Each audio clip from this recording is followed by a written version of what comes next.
Amém? A paz do Senhor, irmãos. Boa noite. Que Deus nos abençoe, nessa noite. Um pouco menos fria do que no domingo, do que na sexta-feira que estivemos aqui, graças a Deus. Tem gente que gosta de frio, mas eu passo longe. Amém? Eu convido a você a abrir a sua Bíblia, para que a gente já dê início aqui, no livro de Lucas, capítulo de número 11, versículos de 5 a 13. Lucas, capítulo de número 11, versículos de 5 a 13, que vai dizendo assim: Então lhes disse: Suponham que um de vocês tem um amigo, e que recorra a ele à meia-noite e diga: Amigo, empreste-me 3 pães, porque um amigo meu chegou de viagem e não tenho nada para lhe oferecer. E o que estiver dentro responda: Não me incomode, a porta já está fechada e os meus filhos estão deitados comigo. Não posso me levantar e lhe dar o que me pede. Eu lhes digo: embora ele não se levante para dar-lhe o pão por seu amigo, por causa da sua importunação se levantará e lhe dará tudo o que precisar. Por isso lhe digo, eu quero que os irmãos se atentem nessas palavras: peçam e lhes será dado, busquem e encontrarão, batam e a porta lhes será aberta. Pois todo aquele que pede, recebe, o que busca, encontra, e aquele que bate, a porta será aberta. Qual pai entre vocês, se o filho lhe pedir um peixe, em lugar disso lhe dará uma cobra? Ou se pedir um ovo, lhe dará um escorpião? Se vocês, apesar de serem maus, sabem dar boas coisas aos seus filhos, quanto mais o Pai que está no céu dará o Espírito Santo a quem pedir. Amém? Glória a Deus. Irmãos, há mais ou menos, acredito que uns 30 dias, uns 40 dias atrás, eu meditava na palavra de Deus e acabei acabei lendo essa passagem. E essa passagem me fez lembrar de uma época minha, há mais ou menos uns 14 anos atrás. Eu tinha cerca de 17, 18 anos, mais ou menos. E tinha acabado de me formar no colégio técnico aqui em Guará. Ficava enviando currículo para um monte de lugar, para vários lugares e tal. E um desses currículos veio a resposta, convocando para uma entrevista. Essa entrevista era lá em São José. Fiquei todo feliz. Eu já tinha tentado umas 3, 4 vezes empresas aqui em Guará, não tinha conseguido. E eu fiquei bem contente, bem feliz com essa oportunidade. Fui para a entrevista, cheguei na entrevista, fui lá, conversei com alguns superintendentes que estavam lá, com a responsável pelo acolhimento ali do pessoal e tal. E eu fiquei mais feliz ainda que eles falaram assim: daqui a 2 dias você pode voltar, que você passou para a próxima fase. Eu falei: nossa, que bênção, coisa de Deus. Eu orando, pedindo para Deus. Eles falaram assim: só que você tem que preparar uma apresentação aqui para a gente. Você tem que trazer algumas coisas suas pessoais, para que você fale sobre isso e o que isso significa para você. E eu sempre fui muito tímido, sempre fui muito ruim assim para falar em público. Mas voltei para casa e eu comecei a pensar, poxa vida, o que eu vou levar, o que eu vou falar, o que eu vou fazer? Nunca tinha participado disso, nunca tinha feito isso. Então, eu peguei o canudo do diploma, do meu colégio técnico. Eu nem tinha recebido o diploma ainda, era só o canudo vazio, que não tinha dado tempo ainda de entregar. Eu falei: vou levar isso aqui. Eu falei: o que mais que eu vou levar? Aí pensei, falei: já sei, vou levar a minha Bíblia. Vou chegar lá, vou falar do meu diploma, vou falar da Bíblia, e eu acho que Deus vai abençoar, Orei e fui. Saí daqui de Guará, fui para São José, e para ajudar, tinham vários candidatos e a gente tinha que ouvir a história de todo mundo. Então, demorou. Quando chegou a minha vez, E engraçado que várias pessoas tiveram ideias parecidas, levaram o canudo de diploma, um levou uma camisa que ganhou quando tinha 5, 6 anos de idade, que guardava até então, bandeira, e assim foi. Quando chegou na minha vez, comecei a falar, me apresentei e tal. E ali eu comecei a falar, eu trouxe 2 objetos aqui. O primeiro é esse diploma que eu conquistei, que eu estudei, que é isso, que é aquilo, fiz aquela propaganda, né? E o segundo, né, porém, é o que eu acredito seja mais importante para a minha vida, é a Bíblia. Mas por que eu trouxe a Bíblia? Eu comecei a falar. Porque eu acho que a conduta da pessoa ela tem que ser baseada nas coisas corretas, né? Na época eu mal li a Bíblia, irmãos. A conduta das pessoas tem que ser baseada nas coisas corretas, né? E eu busco fazer da minha vida aquilo que está escrito aqui na palavra de Deus. E só que quando eu estava em casa, eu estava pensando, o que eu vou falar? Eu falei assim, poxa, eu tenho que falar pelo menos um versículo, né? Vai que alguém pergunte, não, então fala alguma coisa aí. Irmãos, mas foi uma coisa tão assim, que acho que foi a primeira vez que eu preguei, acho não, tenho certeza. Eu abri em Mateus 7, versículo 13 e 14, que falava assim, entrem pela porta estreita, pois larga é a porta e amplo o caminho que leva à perdição, e são muitos os que entram por ela. Como é estreita a porta, é apertado o caminho que leva à vida, e são poucos as que a encontram, não é? Ou seja, eu estava pregando para o arrependimento e não sabia. E essa foi a primeira vez que eu preguei a palavra de Deus, sem saber. Mas o mais interessante não era isso, o pessoal sentado ouvindo, eu via a cara dos superintendentes assim, olhava assim, coçava assim, tal, com a canetinha aqui na mão, aqui, né? E ficava batendo a canetinha assim. Terminei de falar, obrigado, Bruno, pode sentar. Logo depois de mim, veio um outro rapaz que eu conhecia ele já, ele levou uns 3 canudos de diploma. Do colégio técnico, diploma de inglês, um outro curso profissionalizante que ele fez. Mas se fosse só isso, beleza, ele pegou, ele pediu uma mesa, colocaram a mesa para ele, ele pegou os canudos, colocou ali os canudos, pegou uma cartolina gigante, apoiou em cima dos canudos, e pegou várias palavras que ele tinha escrito e colocava ali. Vida profissional. Daí ele falava daquelas conquistas que ele teve e o que aquilo acarretaria para a vida profissional dele. E ele pegou e colocava ali. Vida pessoal, e pegou e colocava ali. Planos para o futuro, e pegou e colocava ali. Eu comecei a olhar aquilo e falei assim, meu Deus do céu. Daqui a pouco ele tirou um capacete de engenheiro de dentro da bolsa. E pegou e colocou ali em cima. Quando eu olhei para a cara do superintendente, estava assim, nossa, o rapaz ali, tal, um conversando com o outro, tal. E daí, na vez dele, quando ele terminou, ao invés do pessoal falar, falei, não, beleza, obrigado, pode ser. Não, e começaram a fazer um monte de perguntas para ele. Daí eu falei, pronto, eu já fui, né? A porta estreita. Conclusão, voltei para casa, eles falaram assim, a gente vai entrar em contato com vocês, tal. Entrei para casa, cheguei em casa. Eu falei, meu Deus do céu, seja a tua vontade, Senhor, né? Orei. Meu irmão, no dia seguinte eu recebi um telefonema. Queria falar com o Bruno? Não, ele mesmo está falando, aqui era o CIE que eu estava fazendo, né? Centro de Integração, Empresa Escola, alguma coisa assim. Você fez uma entrevista aqui com a gente e tal? Eu falei, não, fiz sim e tal.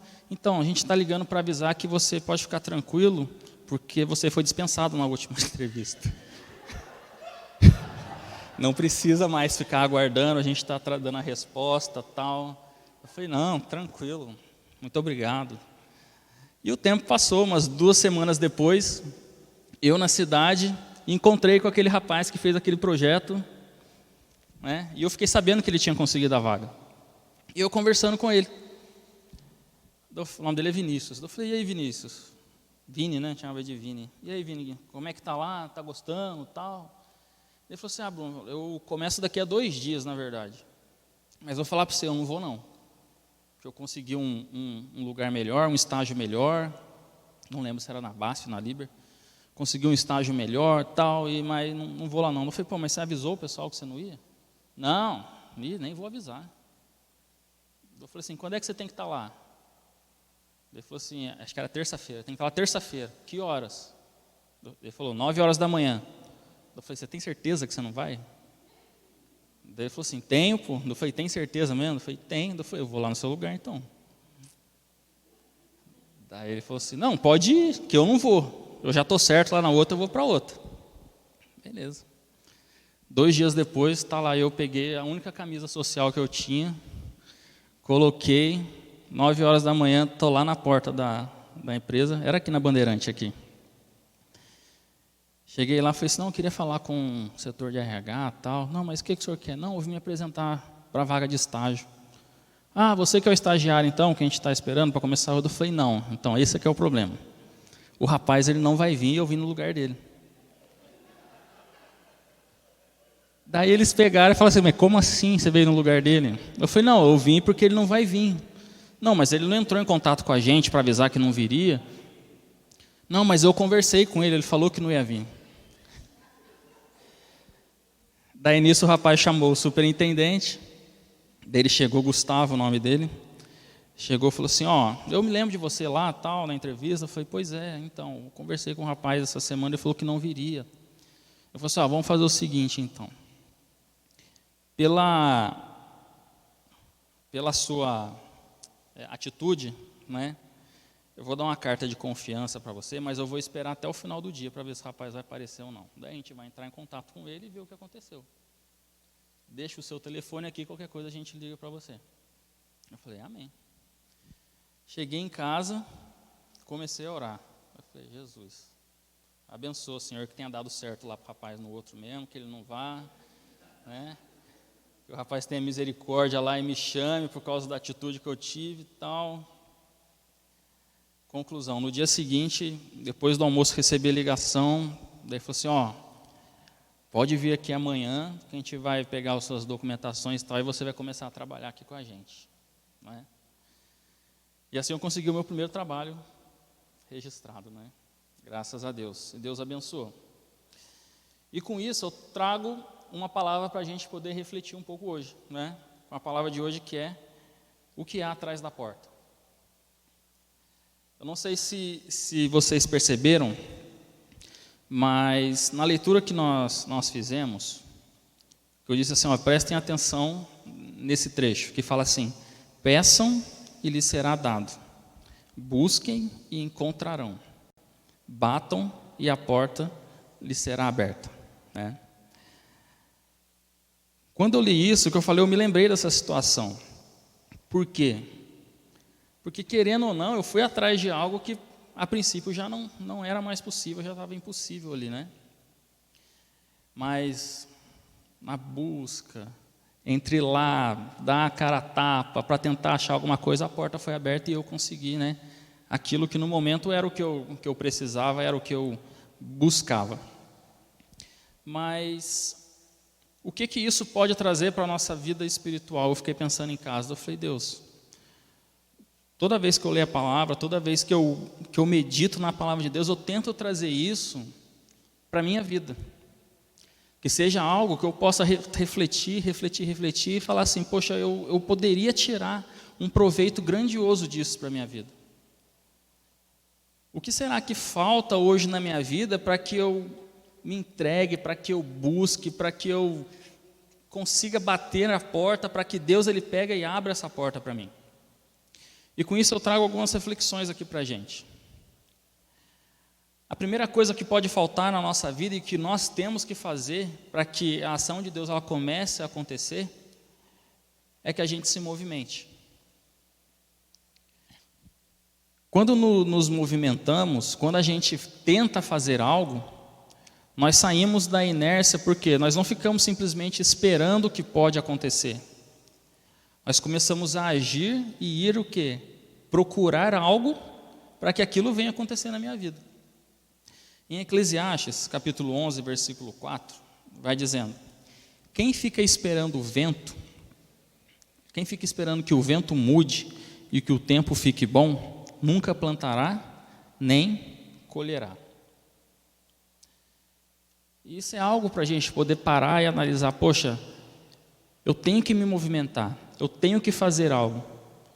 Se tem alguma coisa me incomodando, se eu vejo assim, poxa, eu posso fazer, por que eu vou esperar? Não, eu vou esperar a ação de Deus sobre a minha vida. Amém, irmão? Vamos esperar a ação de Deus sobre a nossa vida. Mas aquilo que nos cabe fazer e ir em direção a Deus, nós temos que fazer. Nós temos que plantar, porque aquilo que a gente planta é aquilo que nós iremos colher. Não é? Se simplesmente cruzarmos o braço, nós não veremos nada. E com isso eu me lembro na história de Neemias. Lá no início do livro de Neemias, no capítulo 1, fala que o irmão de Neemias, se eu não me engano, está com ele, ele pergunta: como que está a nossa cidade, como que está Jerusalém? Daí o irmão dele começa a falar: olha, a notícia que eu tenho não é boa.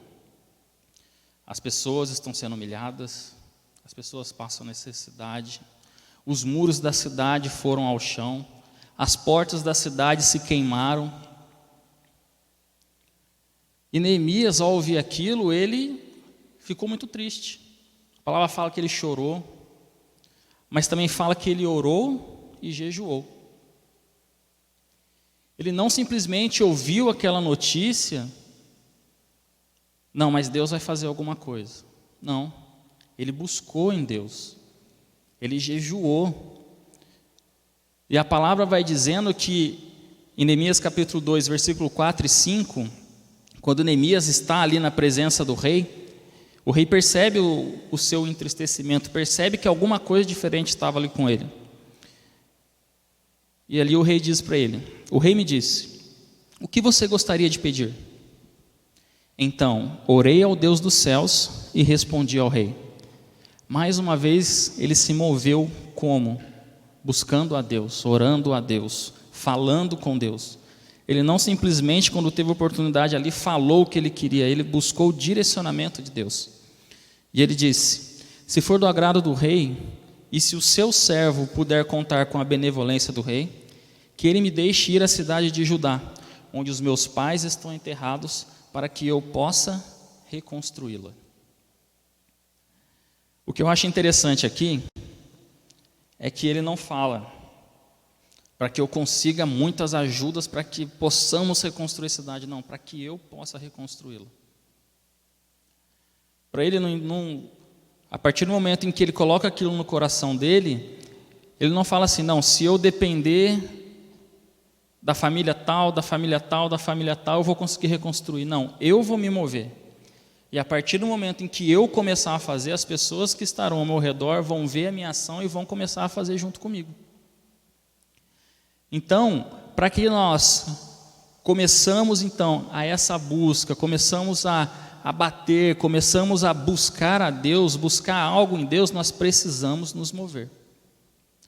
E a história de Neemias vai falando que ele, com a ajuda do povo, por intermédio da sua ação, reconstruíram os muros, reconstruíram as portas da cidade, e ele também ajudou não só na reconstrução física, mas também na reconstrução espiritual do povo. Por uma atitude, ele se moveu, ele orou, jejuou e buscou a presença de Deus. Que nós possamos nos mover, porque Deus ele quer nos usar. Eu não sei onde, eu não sei em que área, mas uma coisa eu sei, Deus ele quer nos usar. E para que Deus ele nos use, nós não podemos ficar parados. Nós temos que nos mover. E o segundo ponto, a partir do momento em que nós começamos a nos mover, nós temos que buscar intimidade com o nosso Deus. Marcos capítulo 6, versículos de 1 a 6 vai dizendo: Jesus saiu dali e foi para a sua cidade, acompanhado dos seus discípulos. Quando chegou o sábado, começou a ensinar na sinagoga, e muitos dos que ouviam ficavam admirados. De onde ele vem essas coisas? Perguntaram eles. Que sabedoria é esta que lhe foi dada? E estes milagres que ele faz? Não é este o carpinteiro, filho de Maria, irmão de Tiago, José, Judas e Simão? Não estão aqui conosco as suas irmãs? E ficavam escandalizados por causa dele. Jesus lhes disse: só em sua própria terra, entre os seus parentes e sua própria casa, é que um profeta não tem honra. e não pode fazer ali nenhum milagre, exceto impor as mãos sobre alguns doentes e curá-los. E ficou admirado com a incredulidade deles. Então Jesus passou a percorrer os povoados e ensinando. Essa passagem, uma vez eu vendo uma mensagem, e era em relacionado a isso, e aquele irmão ele falava alguma coisa muito interessante em relação a isso. Algo que atrapalha para que a gente crie e tenha uma intimidade com Deus é a familiaridade. E isso é muito sério, principalmente nos dias de hoje. Nesse período, quando Jesus falava aqui, as pessoas não davam crédito por ele, porque conheciam ele desde pequeno, talvez. Poxa, seus irmãos estão aqui, suas irmãs estão aqui conosco, e como é que ele está conseguindo fazer isso? E ele não teve crédito por aquilo, por conta da familiaridade. E o problema nosso de hoje em dia, que o porquê nós não nos tornamos mais íntimos com Jesus, mais íntimos com Deus, é por culpa dessa familiaridade. Porque muitas das vezes nós não temos a intimidade. Mas a gente conhece. Já ouviu falar de Jesus? Lógico, já ouviu falar de Jesus. Hoje a gente carrega Jesus no cordãozinho, a gente carrega Jesus, né, no corpo, a gente carrega Jesus na Bíblia, no celular. E a gente, a princípio, a gente acha assim, não, Jesus está comigo. Mas aquela intimidade, aquele tato, aquele discernimento, aquela sensibilidade de ouvir a voz de Deus, isso nós acabamos perdendo. Porque a gente acha que está muito perto, a gente acha que está convivendo.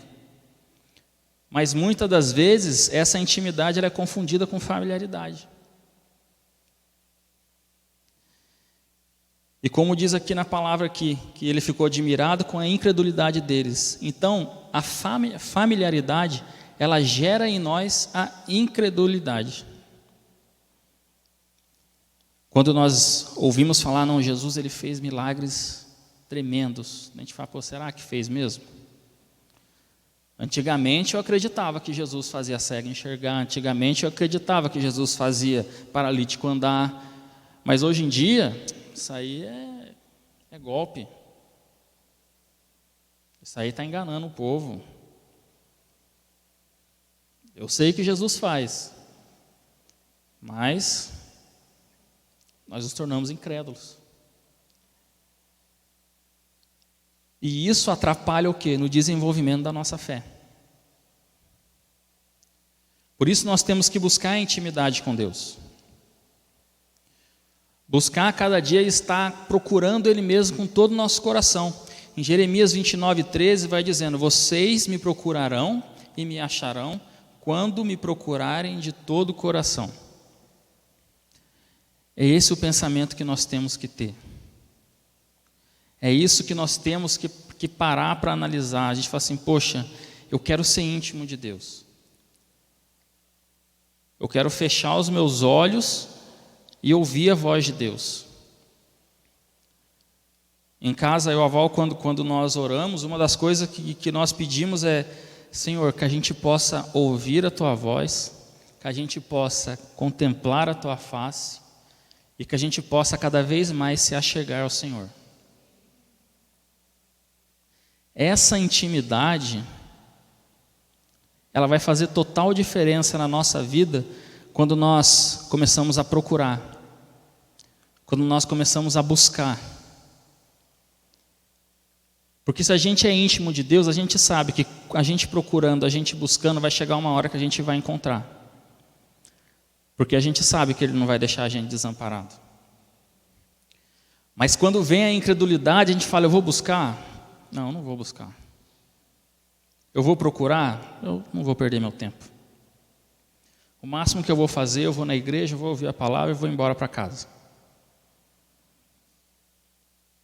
E já está de bom tamanho. Por isso, esse segundo ponto, além de se mover em direção a Cristo, se mover para sair do lugar que você está, romper essa inércia, nós temos que procurar essa intimidade com Deus. E essa intimidade, ela vai gerando fé no nosso coração. E a fé no nosso coração, ela gera esperança. Portanto, tenhamos esperança. Hebreus capítulo 10, versículo 23. Guardemos firmemente a esperança da fé que professamos, pois podemos confiar que Deus cumprirá as suas promessas. A palavra que nós acabamos de ler não é aquele que procura, encontra, aquele que busca, encontra, aquele que procura, acha, e aquele que bate, a porta lhe será aberta? Então tem esperança que isso vai acontecer. E quando nós temos a intimidade com o Senhor restaurada, a esperança ela vai crescendo dentro do nosso coração. Paulo ele fala em Romanos capítulo 5, que não só isso, mas também nos gloriamos nas tribulações, porque sabemos que a tribulação produz perseverança, e a perseverança é um caráter aprovado, e o caráter aprovado, esperança. Não simplesmente eu vou ter esperança quando, poxa, está tudo bem, eu estou num nível maior de intimidade com Deus que eu já tive até hoje na minha vida, então eu estou com a minha esperança rompendo barreiras. Mas mesmo na tribulação, quando nós acreditamos, quando nós, mesmo que for 1 centímetro por dia, a gente se move, a gente se mover, mesmo que a gente continue ali perseverando ali para que a intimidade com Deus ela não venha se apagar, que ela não venha se afastar, a palavra ele vai falando que a tribulação ela produz a perseverança. E a perseverança, um caráter aprovado, e esse caráter é a esperança. Ou seja, em nenhum momento nós estaremos desamparados, porque quando esperamos no Senhor, nós estamos esperando na única pessoa que pode atender aquilo que nós necessitamos. Pode demorar, irmãos, pode não ser da noite para o dia, mas Deus sempre estará disposto a falar conosco, a estar conosco, a trabalhar em nossas vidas. E quando eu ouço e quando eu vejo essa questão de perseverança e esperança, eu me lembro da passagem de Atos, logo no início ali, onde os discípulos, eles perseveravam em oração e esperavam aquilo que Jesus havia prometido a eles. Jesus disse a eles ali, ficar em Jerusalém, até que do alto sejais revestidos. Então eles viram o Senhor indo aos céus e perseveravam em oração.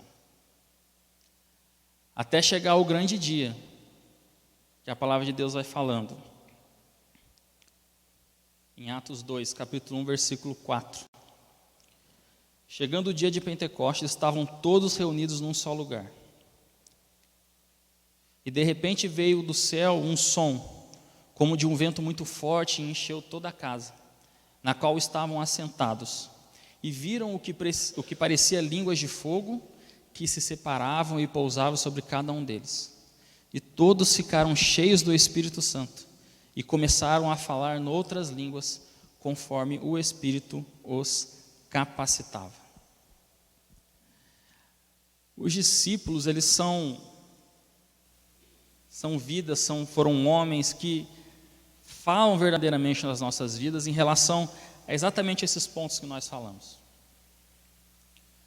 Pois eles se moveram, porque seguiram a Cristo, confiaram em Cristo.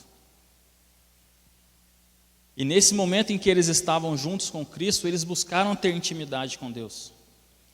A ponto de Jesus falar assim, eu não os chamo mais de servos, mas de amigos. Isso é intimidade. E tiveram esperança, porque eles criam que Jesus era o Cristo. Criam que Jesus era o Messias. E esperaram até que a promessa de Deus apareceu a eles. E então a porta se abriu. Eles buscavam isso. e a porta se abriu para eles. Mas a pergunta que fica é o tema de hoje. O que há atrás da porta? Eu posso dizer para vocês, eu não sei o que há atrás da porta.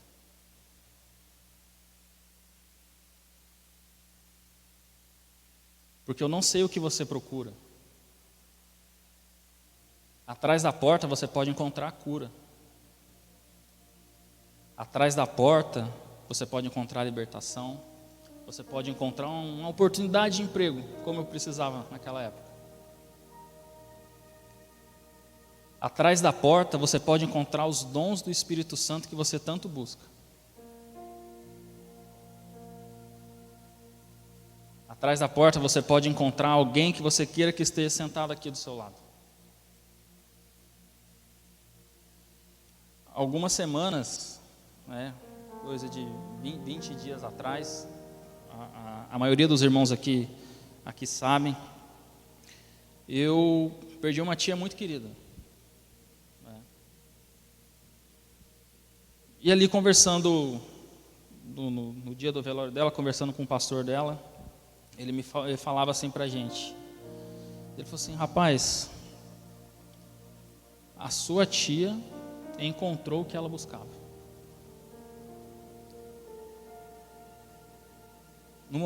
Desde o momento em que ela se converteu, ela sempre procurou isso. Buscar fazer a vontade de Deus, buscar entrar na presença de Deus, buscar ser íntima de Deus, buscar ser cheia do Espírito Santo de Deus. E ele falou assim, ela encontrou o que ela procurava. E 15 dias depois, o marido dela, meu tio, faleceu. E mais uma vez ali no velório, conversando novamente com o pastor, ele falou assim, lembra que a gente falou que a sua tia encontrou o que ela procurava? Ele falava que nas orações de quinta-feira,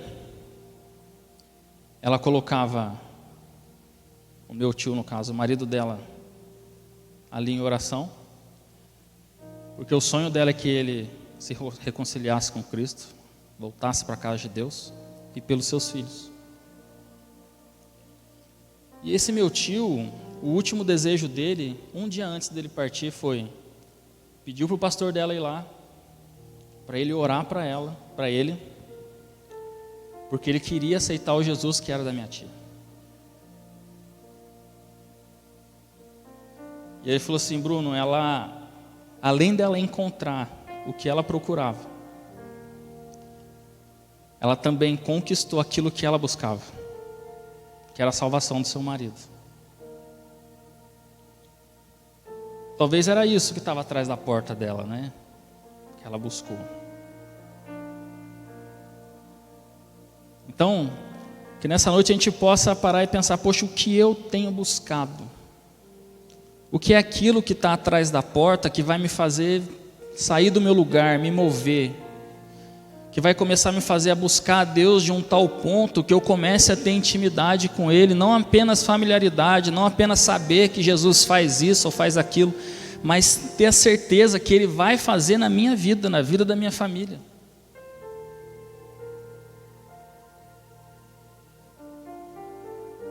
Tenha esperança, porque aquilo que nós buscamos, nós encontraremos do outro lado da porta. Porque a palavra de Deus fala,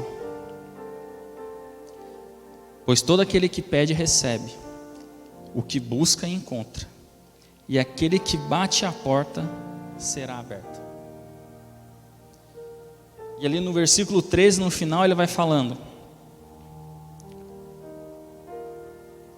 se vocês, apesar de serem maus, sabem dar coisas boas aos seus filhos, quanto mais o Pai que está no céu dará o Espírito Santo a quem o pedir. São dons do Espírito que você está pedindo? É um revestimento de poder de Deus que você está pedindo?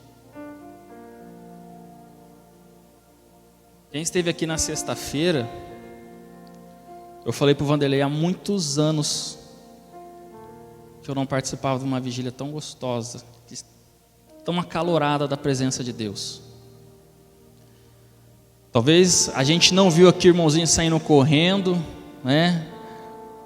A unção do peão da casa própria. Mas o que a gente viu aqui foi a manifestação do poder do Espírito Santo. Pessoas que vieram aqui para buscar, pessoas que vieram aqui para pedir, e pessoas que encontraram aquilo que estavam dispostas e que vieram aqui para encontrar. Teve gente que não conseguiu orar, ficou o tempo todo chorando. Teve gente que não conseguiu ficar ajoelhada, andou para um lado, para o outro, orando por um, orando para o outro.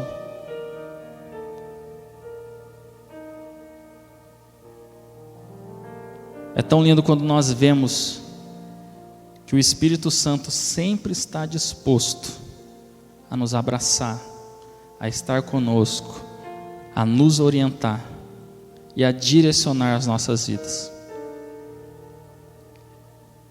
Por isso, mais uma vez nessa noite eu faço a pergunta para você: o que há atrás da porta?